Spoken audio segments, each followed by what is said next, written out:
Hey my YouTube family, कैसे हैं आप सब? उम्मीद है आप सब बहुत अच्छे होंगे और अपनी पढ़ाई मन लगा के कर रहे होंगे।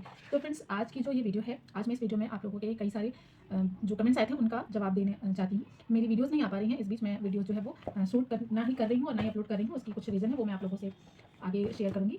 तो फिलहाल अभी मैं आज आप लोगों से बात कर रही थी आपके कमेंट के रिगार्डिंग। मुझे कई सारे लोगों का कमेंट आया था। एक तो कमेंट ये था कि हम एनसीईआरटी को कैसे पढ़ें, या फिर एनसीईआरटी अगर पढ़ रहे हैं तो उसके नोट्स कैसे बनाएं, और एनसीईआरटी ज़रूरी है कि नहीं।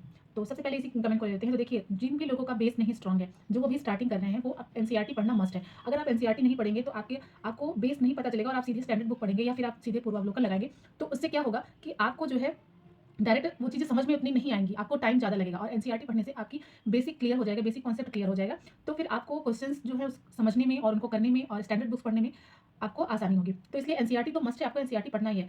और एक कमेंट था कि मतलब कि मेरी जर्नी के बारे में, कि मैंने पीसीएस की जर्नी कब से स्टार्ट की। तो देखिए, मेरी जर्नी ऐसी है कि मैंने 2018 से स्टार्ट किया है। और 18 में ही जब मैंने 18 से जब स्टार्ट किया तो मैंने यूपीएससी से स्टार्ट किया था। मैंने 2 अटेम्प्ट यूपीएससी के दिए थे, मेरा नहीं हुआ था। और साथ के साथ मैं पीसीएस की भी प्रिपरेशन कर रही थी।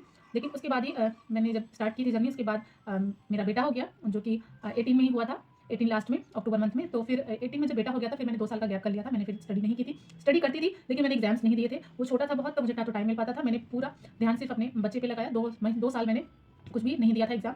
और उसके बाद फिर मैंने स्टार्ट किया प्रिपरेशन अपनी जो है वो 2020 में स्टार्ट किया था। तो मैंने अटेम्प्ट दिए, जैसे कि एक पीसीएस का अटेम्प्ट दिया था और यूपीएससी का भी अटेम्प्ट दिया था। तो मेरा नहीं हुआ था क्योंकि उस टाइम में बहुत बच्चा भी छोटा था और टाइम भी नहीं मिलता था। और समझ में देखिए, ये ऐसा एग्ज़ाम है कि मुझे लगता है कि आप जितने ज़्यादा एग्ज़ाम दोगे, जितना ज़्यादा आप जैसे बहुत से लोग होते हैं ना, कहते हैं कि प्रिपरेशन नहीं है अभी, एग्ज़ाम कैसे दूँ। तो आपको एग्ज़ाम के बारे में तभी पता चलेगा जब आप एग्ज़ाम दोगे, एग्ज़ाम अटेम्प्ट करोगे। बहुत से लोग ऐसे होते हैं कि मेरी प्रिपरेशन नहीं है, मैं एग्ज़ाम स्किप कर रहा हूँ, नेक्स्ट ईयर दूँगा। तो ऐसी गलती नहीं करनी है। मैंने कभी एग्ज़ाम स्किप नहीं किया। मुझे प्रिपरेशन थी या नहीं थी, जो भी थोड़ी बहुत थी, मैंने एग्ज़ाम हमेशा दिया। और मुझे जैसे कि आप लोग कहते हैं कि गाइडेंस की मुझे कुछ भी नहीं था, कुछ भी नहीं था, कोई भी नहीं था मुझे गाइड करने वाला, कि कोई ये बताने वाला आज भी नहीं है कि मैं क्या पढ़ूँ, क्या नहीं पढ़ूँ, कैसे करूँ, कैसे प्रिपरेशन स्टार्ट करूँ। मुझे कुछ भी नहीं पता था कि कैसे करनी है, क्योंकि मैं साइंस बैकग्राउंड से थी, आर्ट से नहीं थी। तो मुझे ये हिस्ट्री वगैरह, ज्योग्राफी वगैरह मुझे कुछ भी नहीं पता था। पहले तो मैंने बेस बनाया अपना एनसीईआरटी से, एनसीईआरटी पढ़ी और उसके साथ में मैंने एनसीईआरटी से रिलेटेड क्लासेस की। तो जब मैंने स्टार्ट किया था तो यूट्यूब पे चैनल था एक, चैनल का नाम नहीं पता लेकिन सर का नाम पता है, वो मधुकर कोटवे सर यूपीएससी की प्रिपरेशन करवाते हैं। तो मैंने उनसे हिस्ट्री पढ़ी थी। और ज्योग्राफी मैंने एक टारगेट विथ आलोक करके आता था चैनल, उसमें मैंने उनसे ज्योग्राफी पढ़ी थी। और इकोनॉमी भी मैंने कोई चैनल मैंने मतलब याद नहीं है मुझे, मैंने वहाँ से की थी। और पॉलिटी, क्योंकि मुझे थोड़ा सा मतलब पॉलिटिक्स वाली न्यूज़ में इंटरेस्ट रहता है और वो सारी चीज़ें मतलब हस्बैंड के साथ में मैं रिलेट करके, मतलब उनसे भी अक्सर बातें डिस्कस होती है, मैं वो न्यूज़ भी देखती रहती हूँ। तो मुझे पॉलिटिक्स में थोड़ी सी मतलब कह सकते हैं कि दिलचस्पी थी। तो मुझे पॉलिटी में इतना ज़्यादा मतलब वो नहीं था। मैंने पॉलिटी के लिए एनसीईआरटी नहीं, मैंने डायरेक्ट लक्ष्मीकांत पढ़ी थी और लक्ष्मीकांत से ही मैंने पॉलिटी का अपना स्ट्रॉन्ग किया था।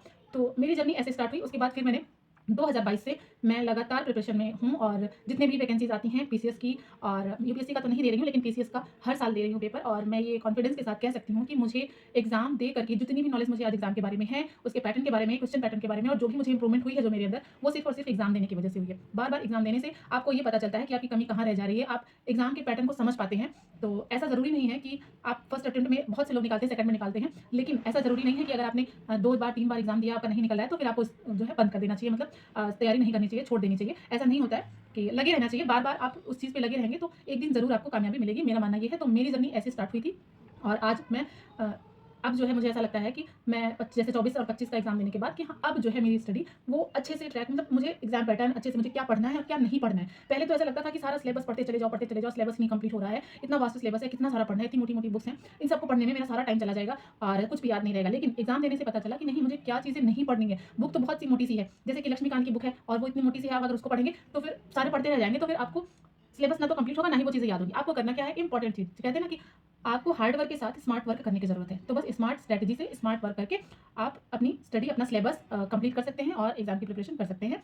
तो मेरी जर्नी यही है और इस तरह से चल रही है। और मैंने ये सोचा भी है कि मैं मतलब जो है क्विट नहीं करूँगी, मैं पढ़ाई मेरी क्विट नहीं होगी जब तक मुझे मेरी मंजिल मिल नहीं जाती है। और तब तक मैं अपनी स्टडी जो है वो करती रहूँगी, जितना हो सकता है अपना 100% देने की कोशिश भी करती रहूँगी। और फिर आगे देखते हैं कि हाँ, क्या होता है। तो ये हो गया मेरी जर्नी के बारे में। और नेक्स्ट कमेंट था जो वो था कि पूर्वावलोकन को, घटना चक्र को कैसे पढ़ें या कितना ज़रूरी है। तो देखिए, घटना चक्र तो बहुत इंपॉर्टेंट है।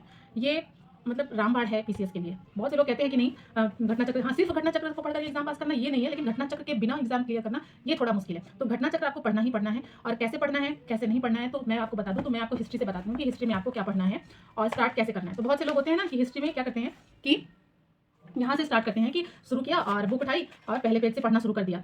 तो ये राइट नहीं है। आपको पहले पेज से किसी भी बुक को आपको पढ़ना स्टार्ट नहीं करना है कि आप पहले उठाया और पहले पेज से पढ़ना शुरू कर दिया, नहीं, पहले पेज से नहीं पढ़ना, आपको पहले एनसीईआरटी नहीं पढ़नी है। मुझे ऐसा लगता है कि सबसे पहले आपको पढ़ना चाहिए modern history. Modern history start करेंगे आप, तो सबसे पहले मॉडर्न हिस्ट्री में आपको ये जो होता है कि उसके क्वेश्चंस भी अच्छे खासे आते हैं, और प्लस आपको जब मॉडर्न हिस्ट्री स्टार्ट करेंगे ना, तो आपको मतलब इंटरेस्ट आता है कि हमारे देश में अंग्रेज आए कैसे, कैसे यहाँ पे उनका विस्तार हुआ, और कैसे फिर हमारे जो फ्रीडम फाइटर्स थे उन्होंने कैसे लड़ाई लड़ी, कैसे कौन-कौन से आंदोलन हुए, तो वो सारी चीज़ें पढ़ के थोड़ा-सा इंटरेस्ट जगता है। तो आपको हमेशा जब आप पूर्वावलोकन स्टार्ट करिए, तो पहले आप मॉडर्न से स्टार्ट करिए, उसके बाद मॉडर्न के बाद आप एंशिएंट पढ़िए और फिर मेडिवल पढ़िए। अब आते हैं मॉडर्न में हमको पढ़ना क्या है। तो यहाँ मैंने कुछ-कुछ चीज़ें टिक कर रखी हैं जिनसे क्वेश्चंस ज़्यादा बनते हैं। जैसे आपको यूरोपीय कंपनियों के आगमन से स्टार्ट करना है, ईस्ट इंडिया कंपनी पढ़ना है, उसके बाद पंजाब और मैसूर जो है आप छोड़ सकते हैं।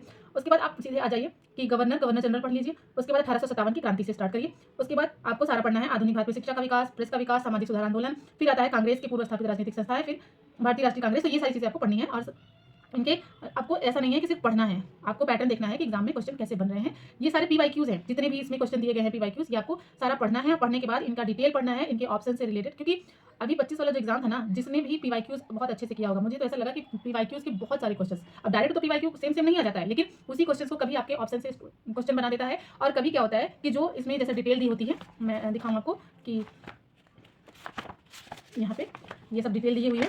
तो कभी कभी ये क्वेश्चन जैसे है, तो क्वेश्चन में जो डिटेल्स दिया रहता है, इनसे मिला करके आपको क्वेश्चन आ जाते हैं। तो आपको क्वेश्चन सिर्फ नहीं पढ़ के उसका आंसर नहीं पढ़ना है, क्वेश्चन पढ़ के आंसर देखना है, उसके बाद उसके डिटेल्स भी पढ़ने हैं, और इनके नोट्स भी आपको बनाने हैं। और बहुत से लोग कहते हैं घटनाचक्र से नोट्स कैसे बनाएं, तो बहुत सिंपल है घटनाचक्र से नोट्स बनाना। और नोट्स बनाने के लिए मैंने घटनाचक्र के नोट्स भी बना के रखे हैं। मैंने रिवीजन किया था जब 25 के लिए, तब मैंने बनाया था। ये देखिए, मैंने दिल्ली सल्तनत का जैसे ये बनाया हुआ है, ये सारा नोट्स घटनाचक्र का ही है, पढ़ने के बाद रिवीजन करने का ही ये सारा नोट्स है।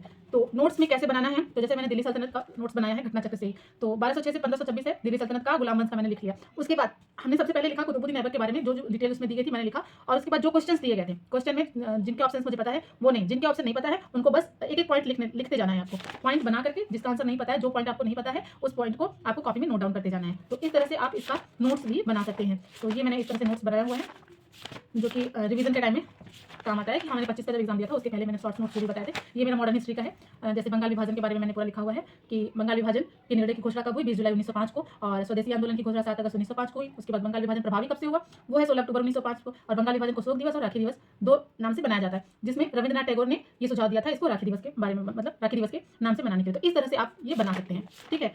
तो ये हो गई बात हमारी घटनाचक्र के बारे में। आप लोगों को अपने कमेंट्स के आंसर मिल गए होंगे, क्वेश्चन के आंसर मिल गए होंगे।